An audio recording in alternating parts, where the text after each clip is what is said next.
اعوذ باللہ من الشیطان الرجیم بسم اللہ الرحمن الرحیم الصلاۃ والسلام علیک یا سیدی یا رسول اللہ۔ الحمدللہ، آن لائن کلاسز کا سلسلہ ہمارا جاری و ساری ہے، جس کا آغاز ہم نے کیا تھا ماہ رمضان المبارک میں آن لائن رمضان المبارک کورس کے ذریعے سے۔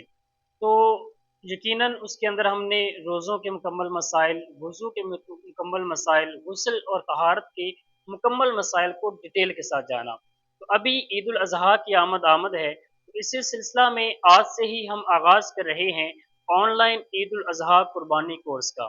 تو اگر آپ ہمارے واٹس ایپ گروپ میں شامل نہیں ہیں تو نیچے لنک دے دیا گیا ہے، سب سے پہلے ہماری واٹس ایپ گروپ میں شامل ہوں، اور اس کے بعد ہمارا یوٹیوب چینل بھی ہے ایز اے مسلم کے نام سے، اسے بھی سبسکرائب کر دیں، نیچے اس کا بھی لنک دے دیا گیا ہے، اور اس نیکی کے کام کو عام کرنے میں ہماری مدد کریں۔ اور انشاءاللہ تبارک و تعالی ہم نے اس میں کچھ چینجنگز کی ہیں۔ چینج یہ کیا ہے کہ پہلی جو ہماری ویڈیوز تھی وہ 6 سے 7 منٹ کا دورانیہ تھا، لیکن اب ہم نے تھوڑا سا چینج یہ کر دیا کہ اس کا دورانیہ ہم کم لے آئے اور 2 سوالوں پر اپنے ہر سبق کو مشتمل کیا ہے، تاکہ ویڈیو مختصر ہو اور ہر آدمی جو ہے وہ آسانی سے اپنا ٹائم نکال کے ان سوالات کو جان سکے اور آگے دوستوں کے ساتھ بھی انہیں بیان کر سکے۔ تو آج سے ہم آغاز کر رہے ہیں انشاءاللہ۔ ہمارا پہلا سوال یہ ہے کہ قربانی کی تعریف کیا ہے؟ یہ یاد رکھیں کہ جب بھی کسی کام کا آغاز کیا جاتا ہے تو اس کا تعارف کرنا اور اس کے بارے میں جانچنا سمجھنا کہ کس بارے میں ہم آغاز کر رہے ہیں، کون سے کام پہ ہم سرچ کر رہے ہیں، اس کے تعارف کے بارے میں جاننا بہت ضروری ہوتا ہے۔ تو سب سے پہلے جانتے ہیں قربانی کہتے کسے ہیں۔ قربانی کہتے ہیں مخصوص جانور کا مخصوص ایام میں اللہ تبارک و تعالیٰ کی رضا حاصل کرنے کے لیے، اللہ تبارک و تعالیٰ کا قرب حاصل کرنے کے لیے اس جانور کو ذبح کرنا، یہ قربانی کہلاتا ہے۔ اور اس کے بعد ہمارا دوسرا سوال ہے قربانی کی شرائط کے حوالہ سے۔ اب یہ یاد رکھیں کہ قربانی ہر بندے پر واجب نہیں ہے، لیکن اس میں کچھ چند ایسی شرائط ہیں جو کہ اس بندے میں پائی جائیں تب اس پر قربانی واجب ہوگی۔ تو جانتے ہیں وہ کون سی شرائط ہیں؟ سب سے پہلی شرط ہے مسلمان ہونا۔ قربانی کرنے والے کا مسلمان ہونا یہ ضروری ہے، غیر مسلم پر قربانی واجب نہیں ہوگی۔